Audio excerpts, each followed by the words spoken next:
What's going on, everybody? This is J. Marie Poetry. I am owner of dirtywordsapparel.com. We got a lot of new things in the store I want y'all to check out. So dirtywordsapparel.com. Definitely go ahead and shop. You might find something you like there.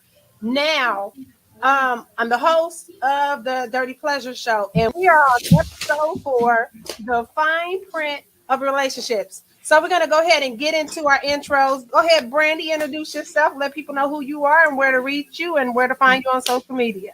My name is Brandy. I am the owner of the Pleasure Palace. I am an independent bedroom candy consultant. You can find me on Facebook. You can find me on Instagram at BK Pleasure Palace. I not only sell the pleasurable adult toys, I also sell makeup as well. I will make sure that I leave the link to my websites in the comments below. And I'm also the co-host of the Dirty Pleasure Show. Great. There we go.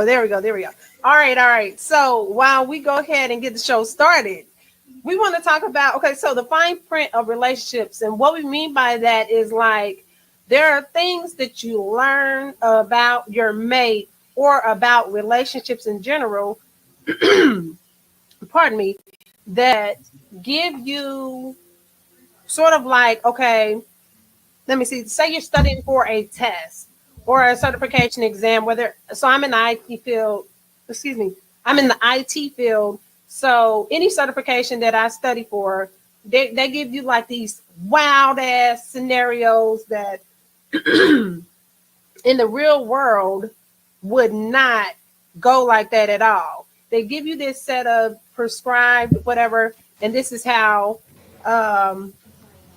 you pass and get the certification. Okay, so when we're talking about the fine print of relationships, this is that real world scenario that this books and gurus, relationship gurus and motherfucking pastors and preachers and priests and whoever you pray to, talk to, consult to about your relationship could not have prepared you for this. So we want to talk about what are those things that you've learned along the way with relationships or in your current relationship, depending on wherever you are at, whether you're single or in a relationship. What are some things that you've learned that you would say are the fine print? Like nobody told you, nobody prepared you, nothing prepared you for this. So we want to know about that. So, Brandy, let me shoot it your way. What is one thing that you say was like maybe this fairy tale that you had in your mind, or this sort of belief you had in your mind of how things were going to go? What is that one thing when you were dating that, or did you go through a dating phase, or did you just kind of go from I meet you, then we get in a relationship? I've normally dealt with the meeting you and then we're in a relationship, but in my mind, that's how it's supposed to go. And that was being fed to me. So I believed it, only to realize that's not how it goes. Unless they say, I'm in a relationship with you. Okay. You're not really in a relationship with them. So yeah. So would you say that you assumed based off of some actions or like, okay, so was it someone like in your life who kind of gave you the rundown about relationships, or did you learn from like books, or was it like, you know what I mean, like everything? You know what? Everything that I've learned from relationships, I didn't read books, but I would listen to people or like watch TV, these little magical relationships, and then like really got in relationships and realized a lot of trial and error. Like that is not how it goes. So the next time I approach things really different. Okay. So one of the things that I think for me would be a fairy tale. A lot of times, so the women that I had in my life at the time before I started going into, relationship deal, we'll say, your early 20s or whatever. When I started to go through that phase, I had women Um, it was fuck nigga season. Those were the women that I had around me. It was fuck nigga season. And it was the man can't do this, never do this. Had all these things about never relying on a man. Relationship, kid's father, like no kind of which way ever have a situation where you're relying on a man. So that kind of gave me the dynamic of the imbalance. And I learned that very quickly. That's the fine print that you don't figure out until you actually go in a situation where you go in with that mindset and you're like, well, I want to be able to do this and do that and da da da da da. And you realize those actions are actually demasculating the guy that you're with. And that's causing the imbalance in the relationship, or you're enabling him to be a mama's boy type where he's expecting you to take care of him and do for him and things like that, like his mother would. So, Well, if that's the case, I wasn't really taught anything like in my family. The only people that were married were the older generations in my family, or they had already divorced, spouse had passed. So I wasn't really taught anything about, like red flags, how to deal with a man, how to not deal with a man. I wasn't taught any of that. Like, literally, okay, was not taught any of that and walked into some hellish scenarios. Okay, so there's a lot of fairy tales that went to nightmares. Seem like, or maybe nightmares that went to nightmares because you didn't have anything to go with.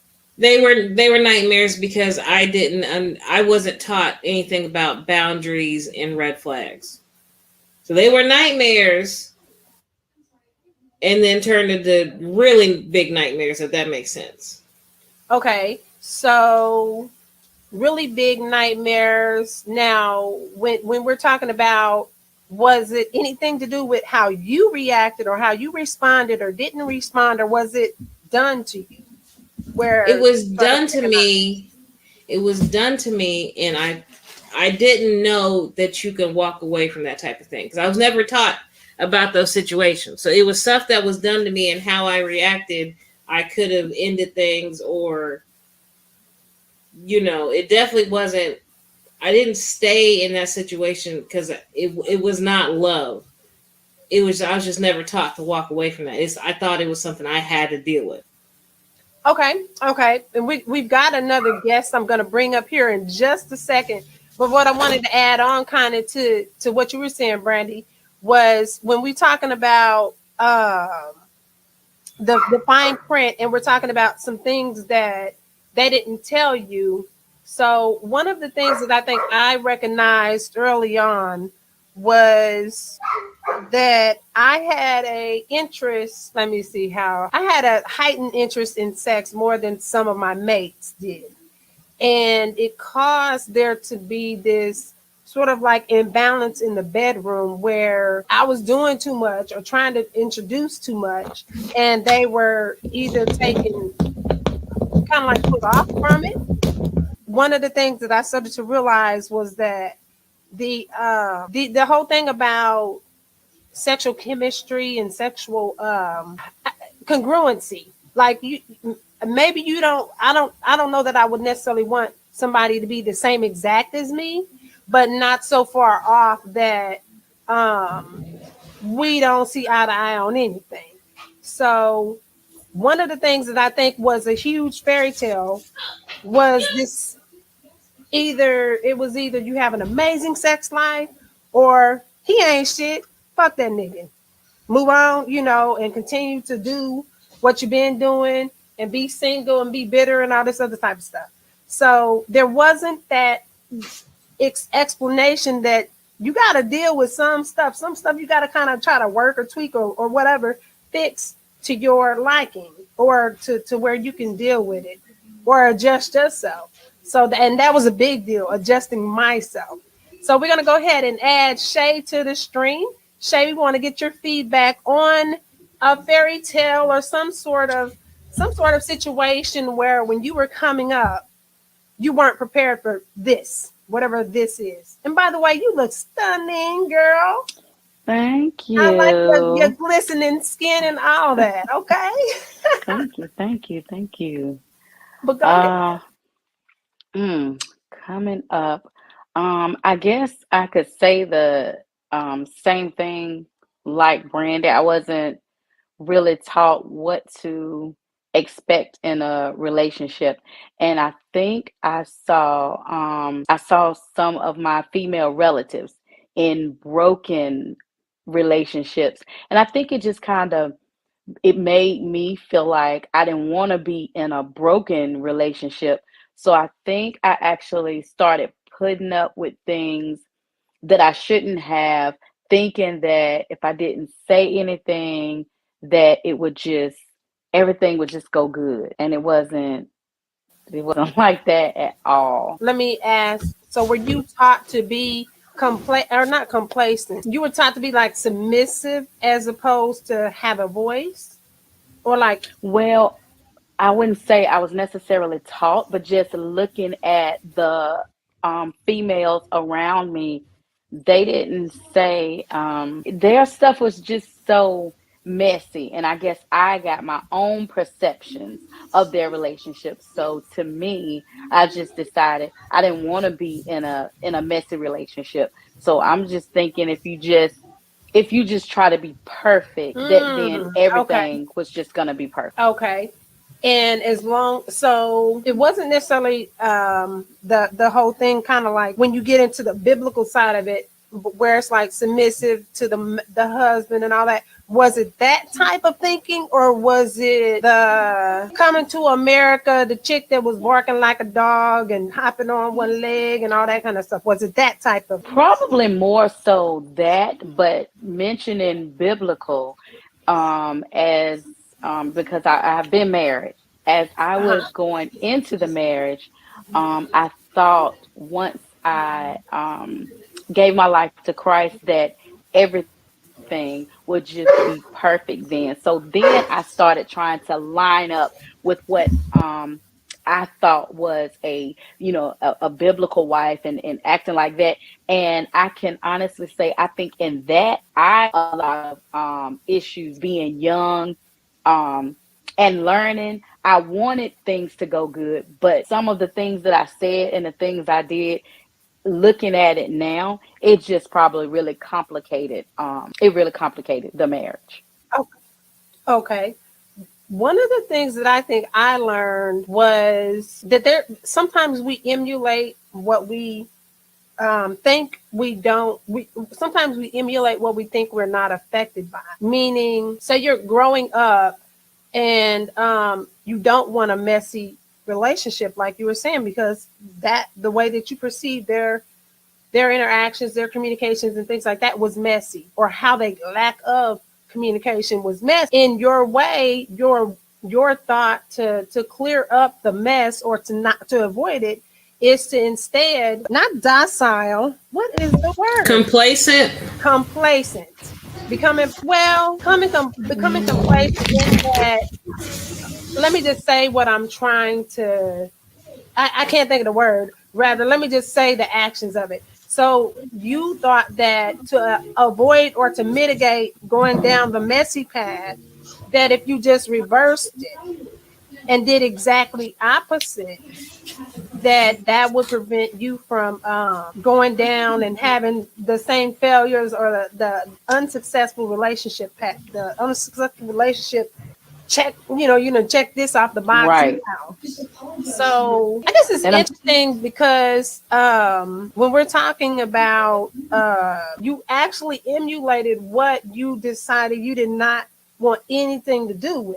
And the reason I bring that up, or at least that's how it seems to me, is that you still failed at it, even right. though you went a different path. And I think this is almost getting into a counseling session, and I'm not trying to do that, but it's just some things that I've learned. Like this is the fine print. Like one of the things for me was you focus so much on the wrong shit. Let me say Right. it like that. I focus so much on not being like the women that I considered myself family to or whatever. to Right. not be like them so much that I focused on just not being like them, not having a particular understanding that in itself gave me baggage on top of the other shit as I went through life, Exactly. Mhm. baggage. And then a lot of stuff that I saw the women kind of like, I say perpetuating maybe, is that we were perfect. We don't need to change for a man. Who the fuck is he? And how can he tell me about me? And you know, all of these things where it's like I'm the queen of my castle and the da da da, and the queen forgot that you got a king, or Right. you know, when you have a Exactly. king, rather, you got to balance the crown. It's not a I'm wearing the crown, I'm doing this and that, and you got to, you know, be at your feet or be at my feet rather, kissing my ass and all this other kind of stuff. In the relationship, he don't do what he want to do ever. He can't go where he want to go ever, eat where he want to eat ever, be out with his boys, do anything, because you know, you got some way of manipulating the situation. Now he feel bad about it. Was I doing it on purpose? Sometimes I was. Sometimes I really knew intentionally I did not want him to go out with his boys. A lot of stuff in a lot of places where, you know, you shouldn't be. And what was that part of where was that part in the damn book of the sisters, you know, who got their shit together book that said, you might want to check yourself. You might want to Right. make sure that you giving as much as you asking or requiring, or the things that you are requiring, are you able to what you asking them to do, can you do? You know, and yeah, nigga, wasn't nobody prepared for that. To realize that you might be the cause of your fucked up relationships and the people you picking too. But on top of the fact that you're not dealing with stuff you're supposed to be dealing with. Right. They don't tell you that. They don't tell you that you might be the one starting your own fucking fires that you talking about you need help putting out. Okay. So, Brandy, I'm about to get, I feel like this is like some sort of like counseling / church session. So let's change it up, because I done came from them roots and I ain't trying to perpetuate none of that. So, Brandy, take it away. Well, I was kind of getting into what you were saying, so let me gather myself just a minute. But with me, I would say I was more of kind of like Shay. I just did whatever to keep the peace, and doing whatever to keep the peace got me walked all over, and really, emotionally hurt, because he saw that there's no issue with what I'm doing. There was a big issue with everything he was doing, but it was like, well, there's no big issue with me. So, I too, I didn't try to sabotage him. He went out his friends, but I didn't like sitting up all night wondering, like, what are you out there doing? Why, because you don't go out with me. You don't go anywhere and do anything with me, but you go everything with them. But, like, I am a full second thought. but have you ever said, hey, let's do this, let's do that? Or have you assumed that he should know? Now, what I've learned is I have learned to start speaking up. Mm-hmm.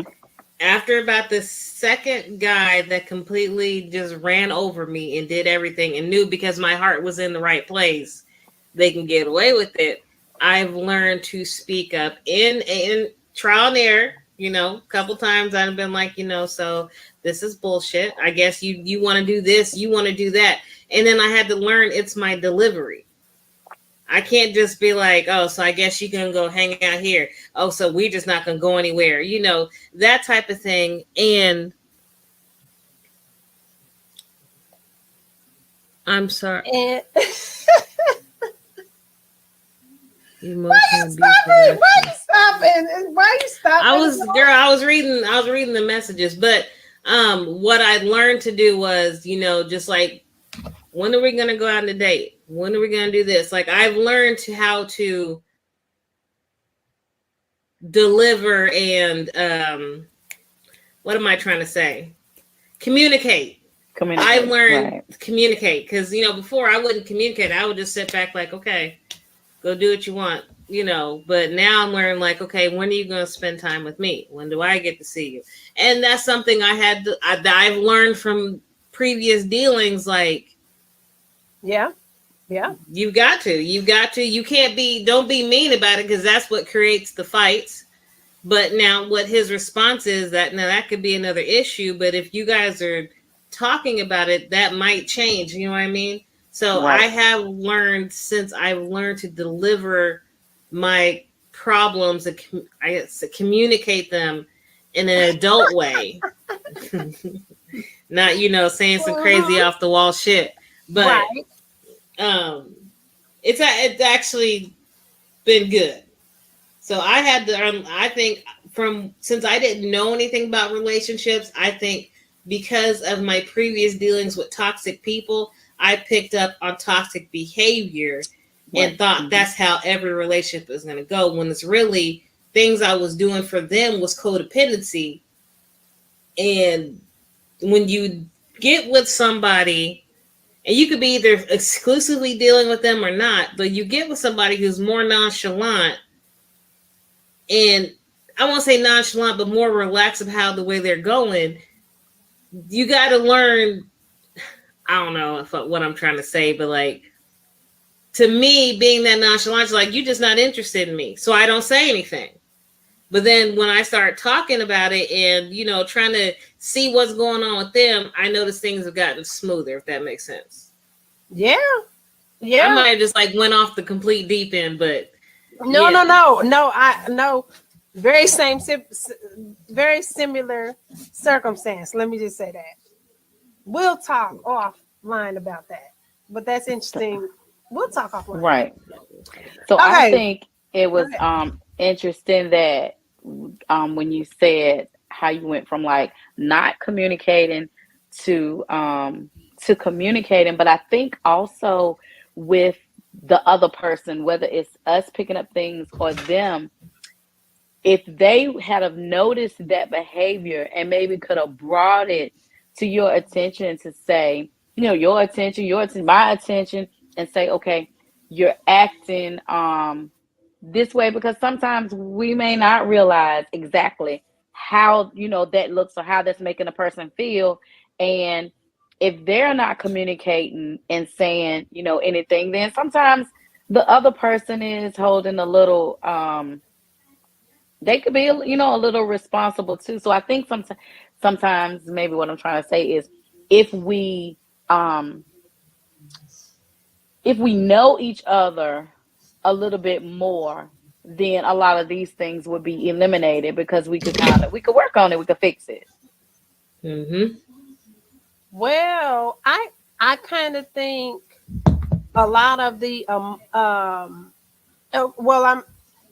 let me say I agree and I disagree on some stuff, but the disagreement is just a slight part of it, because I think that the fine print of a relationship a lot of time has to do with you and what you allow or what you are perpetuating in your relationship. Because one thing that I know from previous relationships, one of my biggest things was like when I get so angry, so pissed off, so hurt, whatever it is, that's the negative emotion, I will shut down. I don't communicate. I don't try to communicate my feelings or try to do anything to let that person know what's wrong with me. And even if they ask, that was, and I thought that was the opposite of what I saw growing up, was the volatile, the bombshell type stuff. Well, I said, well, I'm not gonna be like that. I'm gonna do the opposite.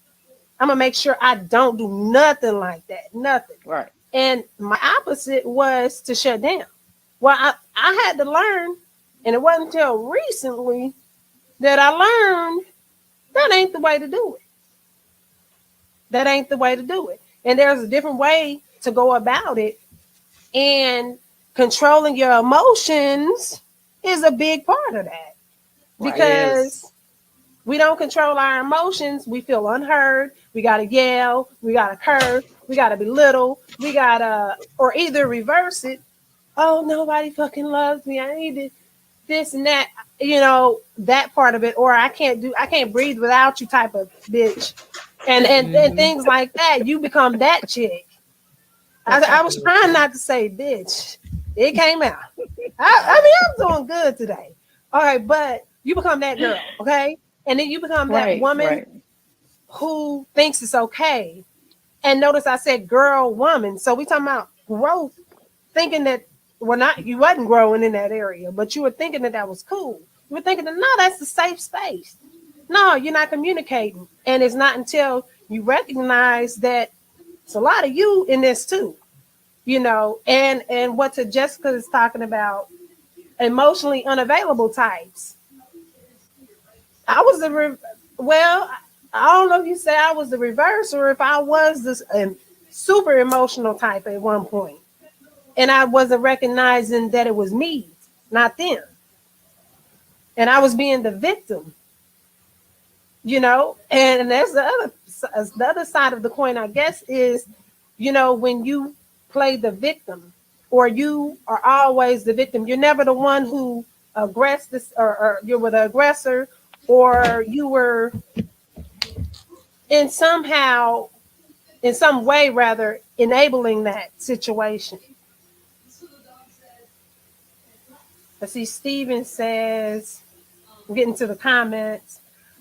Our upbringing has a lot to do with how we deal with adults. Toxic traits can show up at all points of life. Yeah, it can show up as a kid. It can show up or not show up. And then at the last, I say your later years in life, you learn like, yo, that wasn't the way to go. Like that whole Right. thing you saying, oh, that's just me, you know what I mean? I'm not gonna change for nobody, or I'ma be me regardless. Well, that me might not be the best you supposed to be. Maybe you need to be a little bit like And maybe some people sure live by that. Well, that's just how I am. Well, it's pretty shitty. yeah, but I mean, even us, I say that I'll be like, nah, that's just me. And I'm like, well, hold on. You start thinking about that and cleaning that part up, then you start recognizing your relationships wasn't all they fault. The failures wasn't all they fault. And that's a fine print, because they like to think you're getting W's all the time and anybody else is getting a loss is they lost kind of thing. Where it's like, no, it's your loss too, because you're not realizing who's the part that keeps on being consistent is you. You consistently have this same frame of mind. And those are fine print. That's some fine print shit for your ass. And you know what? The last guy I dealt with, um, he was playing the shit out of me. And I stood around and I dealt with it. I dealt with it. And I forgot where I was going with that story that fast. Oh, and so and I dealt and I dealt and I stuck around with it. And I think after the last time we had an issue, I'm like, you know what? Why don't I leave the situation? Why don't I stop engaging in this and putting myself in this spot? And I did. Mm-hmm. And I did. And I have to sit back and be like, yeah, you played the shit out of me. You did. But I allowed you to play the shit out of me a lot. And that was a hard realization I had to come to. But once I got out of that, I said, I'm never doing that again. So I had to really sit back like, yeah, you hurt me. You hurt me to the core, but I stuck around longer when I should have walked away a long time ago. And that's where, now I'm learning to communicate and do all this other stuff, because I can't keep repeating them same mistakes. So that, I would say that was definitely on me, because I allowed that shit to happen. Okay. So when we're talking about, okay, and it definitely leads to emotions. When we're talking about emotions and things like that, is there, you know what, that was something I forgot, B.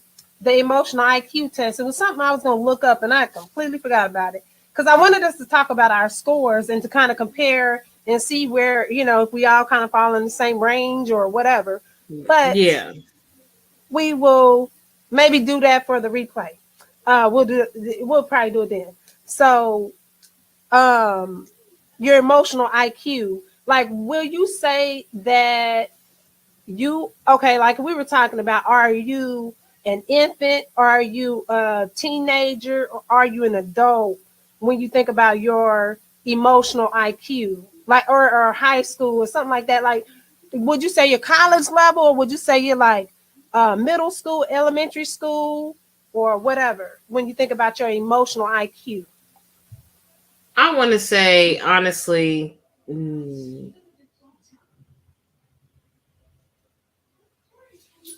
maybe college level for me, but that's just something I recently reached. So, Okay.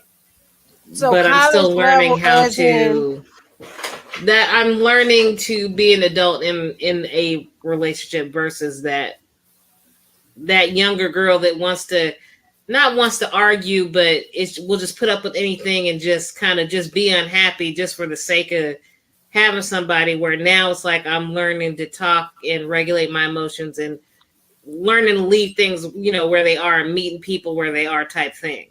So that's okay, for me, okay, but that's kind of hard to kind of say exactly where I'm at, but it's definitely different from the last okay, couple of years. But that's just okay, me. So okay. So I might say college level, but freshman year. yeah, something I, like that. I might say college level, but freshman year, because I have a lot of growing to do. Yeah. Well, no, I might say sophomore year. Only because I think there's a lot of growth. There's a lot of growth that I need to have, or whatever you want to say personally. But it's a constant thing where you're constantly trying to, like. I'm not saying there's one specific thing, but I'm like, I know me overall. I'm like, there's some things I don't be thinking about the best way I need to be thinking about. But Hmm. as far as the actions outwardly, I still, unfortunately, I still kind of fake the funk with some stuff. And I'm like, all right, I got to get to the point where I'm okay with this, and that. And, so Stephen is saying he's working on his doctorate of emotional intelligence. Cause maybe you need to get on here and explain this, because a doctorate, that's probably like the highest level of emotional intelligence now. I guess if we were talking about from elementary school through college. I'm on up there though. I wouldn't say I think I'm at college level, but I will put myself almost ready to come out of there because I've learned how to manage my emotions, and I think I think about things that I say and do before I do it. And I think I've also learned to kind of um what do I want to say for the other person? I can kind of not manage anybody else's emotions, but when they're emotionally unstable, like I can kind of see that, and it doesn't, like, I don't take flight or anything, but I do realize, okay, yeah, that's a issue. So I've learned a lot in that department because years ago, 20 years ago, I was not there. I was throwing things and my emotions was all over the place, but not anymore. So I would say that I do really well in that department. Okay. Okay. So what is okay, so what is the fine, like, if you would say, what's the fine print in a relationship that you didn't know about yourself towards your mate? Meaning some action that you took or did not take in your relationship? When did you learn, or what was that you learned of yourself in that part? Does that? Um, was you ready to say something, Brandy? Oh, okay. So, I learned that there were times when I should have said something that I didn't say, and then times that I was running my mouth too much when I should have just been quiet. Um, and that it's okay to apologize, but I had to learn a balance because I would either be too far over here or too far over here. So I had to learn how to bring that, together and just bring a balance because I would just be, just one way or the other. I was too much, just team entirely too much. Right. I think um, one of the things that I learned about myself and still learning, I feel like like I said, I feel like there's a lot of things I gotta grow into. Like I gotta grow into some shoes, I'll say, some things. And one of the things that I think, or one of the major things that I've learned in a relationship was about the submissiveness, but it was about how to be submissive and how to let the man be a man.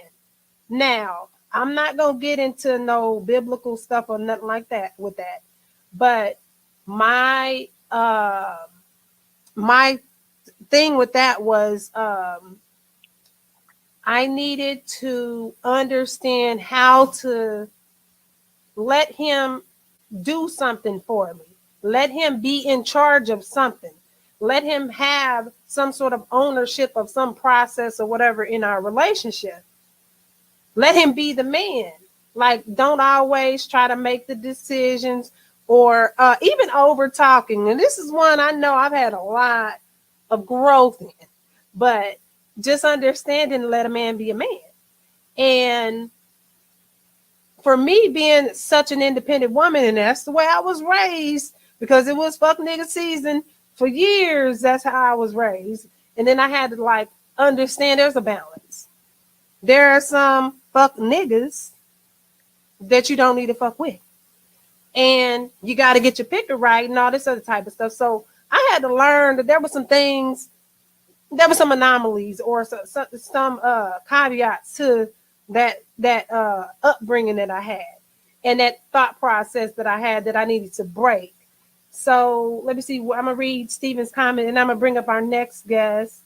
Identifying trauma. He says my own and my mates is a big first step. I agree with that. Now, Identify. I fully agree with that. Yes. Yeah. Okay. Yeah, Now, I agree with that. we're gonna catch the next guest up because he is running late because he has some stuff to do with his children. So I respect the man who takes care of his children and all that good stuff. So we're gonna go ahead and bring up James. So James, welcome to the Hey, what's show.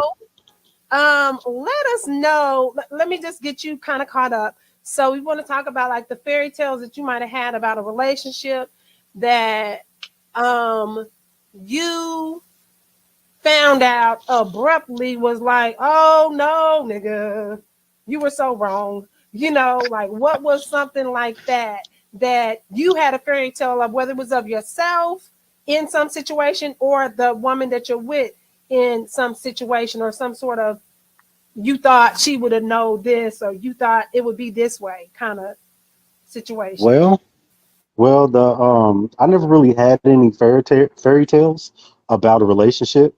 It was more of a let me see, what am I thinking? More of a like an idea of how something, not really, well, kind of how an idea of how it should be, but of like a fairy tale ending, happily ever after. That was never really a thought of mine because I know we're all imperfect. And the way we live our life, as long as we're trying, that's really, I think that counts for something. The like the first time I've been married twice. So like the first time I got married, I thought it was like the Oh, happily ever after. you, I thought it was going to be forever. And I went to Iraq for 12 months. I came back home, and 2 months later, she's like, "Oh, I think I'm pregnant." And I'm like, "Okay." And I come to find out she's already 6 months pregnant, and I was in Iraq for 12 months. So I'm like, "Yeah, okay." So that right there showed me that, yeah, yeah, that's exactly what I thought. But I was so mad, all I could do was laugh. But I never yelled. I never did anything physical. I never touched her. I was like, you know what? You just need to go. And that right there was like my rude awakening, because I did think that that was going to be a happily ever after type thing. But it just opened my eyes that we're all imperfect, and there's no situation that's ever going to be perfect. It's going to have its ups and downs. We're going to have our problems. It's just what matters is what we do with it and how we deal with it. okay. Okay, now you said you were married twice. I Yep. wanna ask, going into the second marriage, I don't know what happened with my voice. Okay, going into the second marriage, um, what did you then do differently, or did you think you needed to do something differently for the second marriage in order for that to be successful? Well, the only thing I did different was I treated her like she was the suspect until she wasn't. That was something that I did. I was like, you know what? Yeah, Wow. I believe what you say, but at the same time, I don't believe you until I see it. So Ooh, it was, like dating somebody that has been through a traumatic experience. Sometimes they tend to take that out on you when you had nothing to do with it. So I kind of gave her that little leeway because she was coming out of something traumatic, and her way of dealing with it from time to time was to lash out at me. And I'm like, wait a minute, time out. I didn't do that to you. I never touched you. I never yelled at you. I never did anything to you. So I'm now gonna need you okay, to take that down a notch. okay, but you bring up a good point, because just like Stephen was saying, identifying trauma. You Yeah. had trauma going into that. Do you agree? Yeah. I mean, it was definitely a trust issue. It definitely was. And it And was then one of those things where, with her toxic relationship that she had just got out of, yeah, do you think that both of y'all um well, I guess I mean, she went through it where I'm pretty sure it was like she thought it was gonna go one way and it went left, left, left, left, and then left. yeah, And then y'all get together. You have your set of trauma. She has her set of trauma, just like he was saying. But yeah. then identifying it, do you think that if you would have identified it, like he's saying, identifying it and working on it, that the relationship would have worked? Or do you think that there was just more to it than that? For the second time I was married, it wouldn't have mattered about identifying that sort of trauma because we were both in the military at the time. And the way I dealt with the military was different than the way she dealt with it. And she would do it in a negative way. And I'm like, wait a minute, like, you need to go talk to somebody. So I would push her to try to get her to go talk to a counselor, go talk to a mental health person. And in her mind, there was nothing wrong. And I'm like, okay, if the kids are saying that you need to talk to somebody, and I'm telling you that you need to talk to somebody, there's a problem. Somebody notices something, and we're trying to get you to see somebody to help you and not just sit there and point blame and be mean to you. Because I was never mean to her either. She refused to see somebody, and I'm like, look, I'm not dealing with like toxic stuff. That's not the way I want to live my life. So I'm gonna have to let you do what you do, but you're not gonna do it with me. Okay, okay. Well, and I mean, but to be fair, now, do you think that you put off some of your own trauma on her though? Like you No, added more? not for the second time, no. Because Okay, being in the military is like at one point in time I outranked her. Like I was more senior to her. okay. And she was like, I want to join the military too because I want to know what it's like. And I'm like, all right, cool. So I taught her everything I need, or everything I knew to help her get through base. And there was no problem with that. The problem was when we got out of the military, she had a traumatic experience where she broke her back. And she went through recovery, went through surgery, all that good stuff, and recovered fine. I hurt my back too, and I had surgery, but my surgery was not even close to the traumatic situation that she had. But the way she kind of took that out on people, that I was not okay with that. So I had to let it go. It was like, even though we got kids, I can be there for the kids, but I don't need to be there for you because you are the one that's having the issue and are trying to take it out on other people, and that's not okay. So now two of the kids live with me and two live with her because they didn't want to have nothing to do with that. Staying on topic now, guys. We're not talking about the parenting thing. That's what I said. That's another show. We're talking about the fine print of relationships. We're talking about those things that we kind of weren't prepared for, or we had somehow in our mind that it's supposed to go this way, and it didn't. And then we had it in our mind that we're supposed to not change for nobody.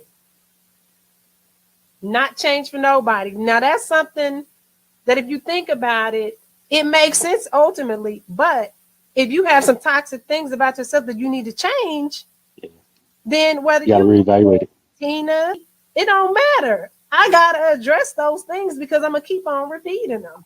But you weren't necessarily told that you might need to change who you are to be a better version of yourself to attract the right person to get in the relationship with, and all that kind of stuff.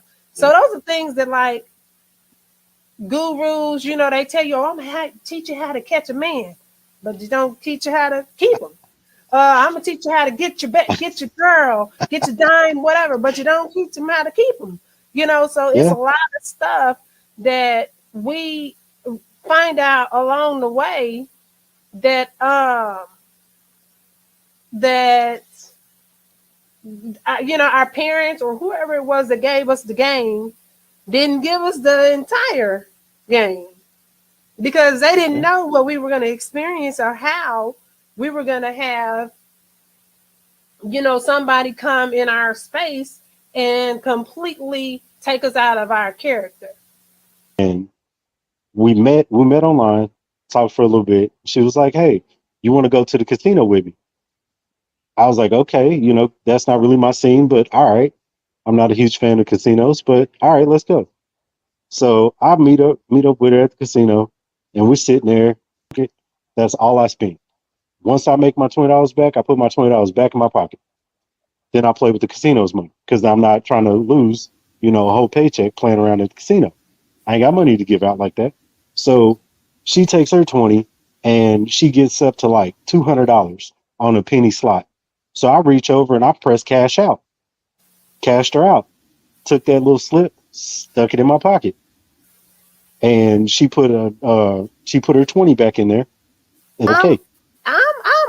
I'm trying to understand. This is the first date? First date, yes. Did you know her prior to this date? Nope. I explained myself before we went in there. And I said, this is what I personally do, so I don't lose money because I don't like giving away money like that. Now, I am very terrible with money. I do give away money, but I don't give it away to casinos. So when I explained to her $20. You give it away to strip clubs? Fuck no. I've been to a strip club three times in my life, and that shit was terrible. Thank you for the thank you for the tangent you went on there. Well, you asked. Yeah, I did. So man, I forgot where I was going with the question. You were talking about the first date. First date. Yep. That's a little too involved for me. Well, when I get where you coming from. Pocketing my money. And I did it, and I explained to her why I did it, and I talked to her the whole time. I don't care. I would have been like, get your motherfucking soft ass. When I said, but if you, but look, if I sit there and I'm talking to you, if I'm sitting there talking to you, and I notice I can't Look, if I sit there and understand. notice that you're being irresponsible and all I'm trying to do is help you and you Well, get she an attitude with me like that, I should have got up and left. But you at the same should have time, because you but here's the pocketing thing. my At the money. same You time, didn't think that I was was a trying bit much for the first date? The first that was her date, choice. She wanted to go there. I didn't want to go there. pocketing the But bitch's you money took that while choice she's away from her She driving. told though. me to You she told me made to that hold it. your choice. She told me to hold it. What? She gave me Okay. the tick. I took the thing out of the machine and handed it to her, and she was like, "No, you hold it." And I'm like, "Okay." But So every but time then we you took were a ticket, I held the putting ticket. stipulations on it though. But you still was putting Huh? Yeah. stipulations on It's it. So like you soon wasn't as just holding she it. You took control of it. Like you wasn't just Well, holding she it, you told me took to the Yeah. control first of time. it. The first time she said it, She she told you gave to it to me hold it. and asked me to hold it. And I was like, okay. So And you every went there. time she hit 100, I was like, all right, cash out. Press cash out button, took the slip, put it in my pocket. And she was okay with that until it got to the point to where I'm like, so let's go. And she was like, let me try one more machine. I'm like, okay. So I sat there, watched her lose the money that she just made, This is and a I was trying to help her But walk jail. out of there with but more why money you than she walked it's in there like with. it's like you were really pressed about the amount of it. So Yeah. even if honestly, if she lost all of it, like it was hers, why were you so attached, to it? I understand you want to help, Hmm. but you don't think that was a bit overbearing for your first date? Yeah. Yeah.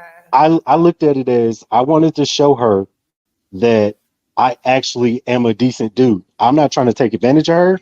I wanted to put her in a position where she would be successful. She wanted to go to the casino. I personally did not want to go, but when I saw her have success at that machine, I was like, "Hey, let's take your win and you leave. Let's leave because you have $1,100 in your pocket. You came in here with 20, and actually, it wasn't even her 20. It was my 20." But at the same time, I didn't care about that. I wanted the money that she made to go into her pocket and for her to take with her. I didn't want her to lose it. And she lost it because she was like getting kind of addicted to it and doing too much with it. And I'm like, yo, like, calm down. Let's go and save that for another day. But she wasn't trying to hear that. So I got mad and I got quiet. And I was like, I'm not going to say nothing else. I was like, it's your money. You do whatever you want. So Can she she sounds really like a person. know? She sounds like a person that goes to the casino all the time anyway. So she probably is used to, winning or losing the Whatever money. she, Yeah. I yeah. don't know. Because I mean, she won. And I'm like, yo, take your win and go Okay, buy let your me. kids something fun. Do something nice for Okay, your kids. so this was the other day though. Yeah. Okay, okay. I was gonna say, did you go back out on a second date with her? Like, No, it's not happening. nope. You not okay? Because Well, she has a like an addictive personality, and I'm not fond of that.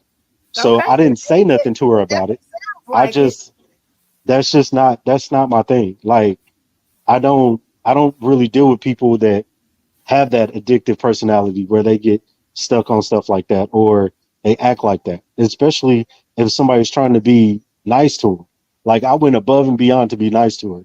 I But took her do to the restaurant she wanted to go to. I sat there and drove 30 minutes to go to the casino she wanted to go to. well, And I okay, did not want okay, to go okay. But now here's the thing, because this is where why did you not feel like you could voice your opinion about going to the casino or going to a different one or going to the restaurant you wanted to go eat at instead of, like, okay, you go to the casino she wanted to go to, but why didn't you just want to go to the restaurant you wanted to go to? Like, why didn't you because communicate? it's about I think that it's about setting an example or showing her that it's okay for her to be with me. Show her that she's comfortable or she can be comfortable with me, that I'm not going to do anything to her. I wanted her to pick the stuff to do because I wanted her to feel comfortable. And when people feel comfortable around you, then whatever happens, happens. But it would be more favorable to you of what happens if they're comfortable. If people are not comfortable with you, and they're not in a space where they feel okay, But do then you? it doesn't matter what you say, they're not going to believe you. But would you say that? Okay, so what if the she was on the other foot? What if the woman was like, okay, yeah, we're gonna go where you want to go, where you want to do to whatever casino you want to go to, That would have whatever been food fine. you would have just chose to do that. And then what if I'm trying to think of what some the opposite. What if she wasn't having fun at the casino? Then we Would you could have have went and said did something something? else. We could have Okay, went and did something else.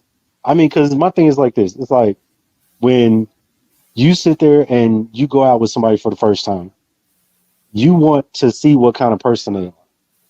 You want to be able to see them in a natural light and not who they're pretending to be, not but who they you want you to were see them controlling as, that. but what they who they actually are.